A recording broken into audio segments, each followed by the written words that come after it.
নেতৃবৃন্দ,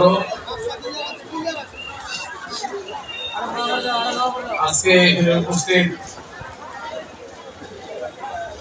ঠাকুরগাঁ জেলা কৃষক দলের সংগ্রামী নেতা জনাব জহুরুল ইসলাম কবির, মমরাদাহ ইউনিয়নের আগামী দিনের সূর্য হতে পারে আমার অত্যন্ত স্নেহের এবং আমাদের পীরগঞ্জ উপজেলা যুবদলের সংগ্রামী সাধারণ সম্পাদক দিদারুল ইসলাম রানা,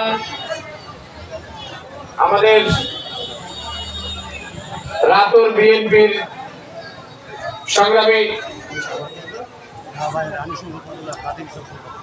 রানীশঙ্কল উপজেলা বিএনপির তাঁতি বিষয়ক সম্পাদক আব্দুর রশিদ,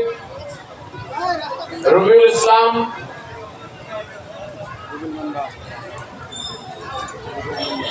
আমাদের রুবেল মেম্বার এবং আমাদের হরিমোহন, আমার দীর্ঘদিনের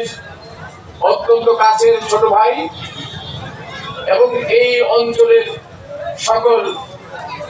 হিন্দু ভাইয়েরা এবং মা বোনেরা, সবাইকে আমার পক্ষ থেকে শুভেচ্ছা জানাচ্ছি।